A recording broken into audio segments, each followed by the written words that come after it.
Moby Dick, or The Whale, by Herman Melville. Chapter 1. Loomings. Call me Ishmael.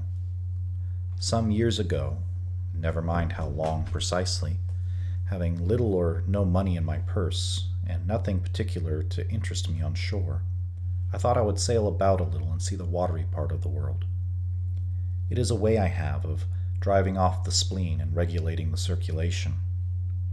Whenever I find myself growing grim about the mouth, whenever it is a damp, drizzly November in my soul, whenever I find myself involuntarily pausing before coffin warehouses and bringing up the rear of every funeral I meet, and especially whenever my hypos get such an upper hand of me that it requires a strong moral principle to prevent me from deliberately stepping into the street and methodically knocking people's hats off, then I account it high time to get to sea as soon as I can. This is my substitute for pistol and ball. With a philosophical flourish, Cato throws himself upon his sword.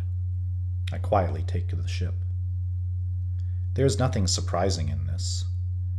If they but knew it, almost all men in their degree, some time or other, cherish very nearly the same feelings towards the ocean with me. There now is your insular city of the Manhattoes, belted round by wharves as Indian isles by coral reefs. Commerce surrounds it with her surf. Right and left, the streets take you waterward. Its extreme downtown is the Battery, where that noble mole is washed by waves and cooled by breezes, which a few hours previous were out of sight of land. Look at the crowds of water-gazers there. Circumambulate the city of a dreamy Sabbath afternoon. Go from Corlear's Hook to Quenty's Slip, and from thence by Whitehall northward. What do you see? Posted like silent sentinels all around the town stand thousands upon thousands of mortal men fixed in ocean reveries, some leaning against the spiles, some seated upon the pierheads, some looking over the bulwarks of ships from China, some high aloft in the rigging, as if striving to get a still better seaward peep. But these are all landsmen, of weekdays pent up in lath and plaster, tied to counters, nailed to benches, clinched to desks. How then is this? Are the green fields gone? What do they here? But look, here come more crowds, pacing straight for the water and seemingly bound for a dive. Strange. Nothing will content them but the extremest limit of the land. Loitering under the shady lee of yonder warehouses will not suffice. No, they must get just as nigh the water as they possibly can without falling in. And there they stand, miles of them, leagues, inlanders all. They come from lanes and alleys, streets and avenues, north, east, south, and west. Yet here they all unite. Tell me, does the magnetic virtue of the needles of the compasses of all those ships attract them thither? Once more, say you are in the country, in some high land of lakes. Take almost any path you please, and 10 to 1 it carries you down in a dale, and leaves you there by a pool in the stream. There is magic in it. Let the most absent-minded of men be plunged into his deepest reveries. Let the most absent-minded of men be plunged in his deepest reveries. Stand that man on his legs, set his feet a-going, and he will infallibly lead you to water, if water there be in all that region. Should you ever be athirst in the great American desert, try this experiment, if your caravan happen to be supplied with a metaphysical professor. Yes, as everyone knows, meditation and water are wedded forever. But here is an artist. He desires to paint you the dreamiest, shadiest, quietest, most enchanting bit of romantic landscape in all the valley of the Saco. What is the chief element he employs? There stand his trees, each with a hollow trunk, as if a hermit and a crucifix were within, and here sleeps his meadow, and there sleep his cattle, and up from yonder cottage goes a sleepy smoke. deep into distant woodlands winds a mazy way, reaching to overlapping spurs of mountains bathed in their hillside blue. But though the picture lies thus tranced, and though this pine tree shakes down its sighs like leaves upon this shepherd's head, yet all were vain, unless the shepherd's eye were fixed upon the magic stream before him. Go visit the prairies in June, when for scores on scores of miles you wade knee-deep among tiger lilies. What is the one charm wanting? Water. There is not a drop of water there. Were Niagara but a cataract of sand, would you travel your 1,000 miles to see it? Why did the poor poet of Tennessee, upon suddenly receiving 2 handfuls of silver, deliberate whether to buy him a coat, which he sadly needed, or invest his money in a pedestrian trip to Rockaway Beach?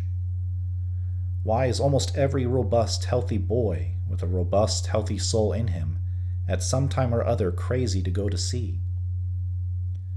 Why upon your first voyage as a passenger did you yourself feel such a mystical vibration when first told that you and your ship were now out of sight of land? Why did the old Persians hold the sea holy? Why did the Greeks give it a separate deity and own brother of Jove? Surely all this is not without meaning, and still deeper the meaning of that story of Narcissus, who, because he could not grasp the tormenting, mild image he saw in the fountain, plunged into it and was drowned. But that same image we ourselves see in all rivers and oceans. It is the image of the ungraspable phantom of life, and this is the key to it all. Now, when I say that I am in the habit of going to sea whenever I begin to grow hazy about the eyes, and begin to be overconscious of my lungs, I do not mean to have it inferred that I ever go to sea as a passenger. For to go as a passenger, you must needs have a purse, and a purse is but a rag unless you have something in it. Besides, passengers get seasick, grow quarrelsome, don't sleep of nights, do not enjoy themselves much as a general thing. No, I never go as a passenger, nor, though I am something of a salt, do I ever go to sea as a commodore, or a captain, or a cook. I abandon the glory and distinction of such offices to those who like them. For my part, I abominate all honorable, respectable toils, trials, and tribulations of every kind whatsoever. It is quite as much as I can do to take care of myself, without taking care of ships, barks, brigs, schooners, and what not. And as for going as cook, though I confess there is considerable glory in that, a cook being a sort of officer on shipboard, yet somehow I never fancied broiling fowls. Though once broiled, judiciously buttered, and judgmatically salted and peppered, there is no one who will speak more respectfully, not to say reverentially, of a broiled fowl than I will.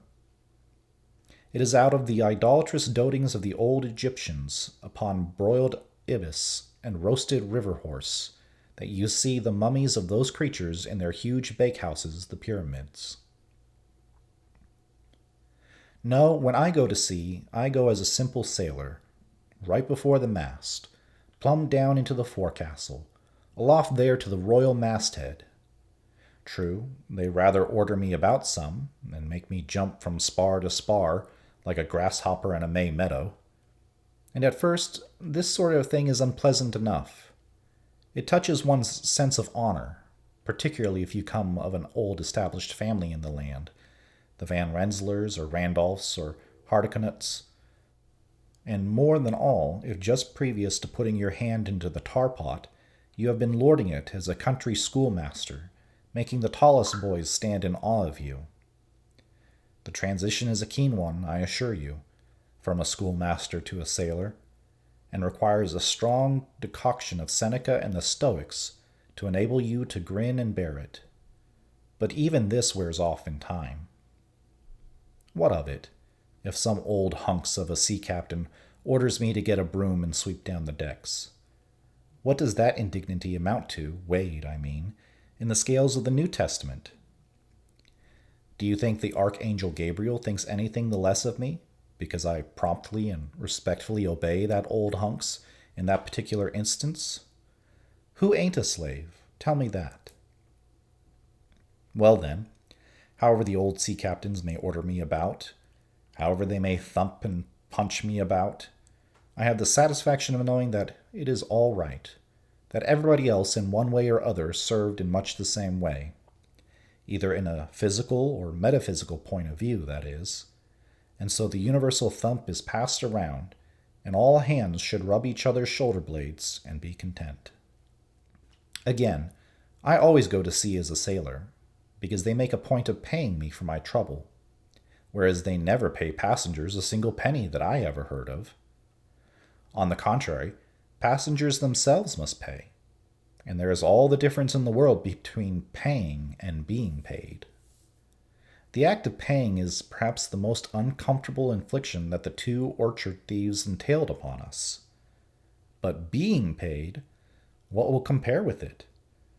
The urbane activity with which a man receives money is really marvelous, considering that we so earnestly believe money to be the root of all earthly ills, and that on no account can a moneyed man enter heaven. Ah, how cheerfully we consign ourselves to perdition! Finally, I always go to sea as a sailor, because of the wholesome exercise and pure air of the forecastle deck. For as in this world, headwinds are far more prevalent than winds from astern, that is, if you never violate the Pythagorean maxim, so for the most part, the Commodore on the quarterdeck gets his atmosphere at second hand from the sailors on the forecastle. He thinks he breathes it first, but not so. In much the same way do the commonalty lead their leaders in many other things, at the same time that the leaders little suspected. But wherefore it was that, after having repeatedly smelt the sea as a merchant sailor, I should now take it into my head to go on a whaling voyage. This is the invisible police officer of the fates, who has the constant surveillance of me, and secretly dogs me, and influences me in some unaccountable way. He can better answer than anyone else. And, doubtless, my going on this whaling voyage formed part of the grand program of Providence that was drawn up a long time ago. It came in as a sort of brief interlude and solo between more extensive performances. I take it that this part of the bill must have run something like this: Grand contested election for the presidency of the United States. Whaling voyage by one Ishmael. Bloody battle in Afghanistan. Though I cannot tell why it was exactly that those stage managers, the fates, put me down for this shabby part of a whaling voyage, when others were set down for magnificent parts in high tragedies, and short and easy parts in genteel comedies, and jolly parts in farces. Though I cannot tell why this was exactly, yet, now that I recall all the circumstances, I think I can see a little into the springs and motives which, being cunningly presented to me under various disguises, induced me to set about performing the part I did, besides cajoling me into the delusion that it was a choice resulting from my own unbiased free will and discriminating judgment. Chief among these motives was the overwhelming idea of the great whale himself. Such a portentous and mysterious monster roused all my curiosity.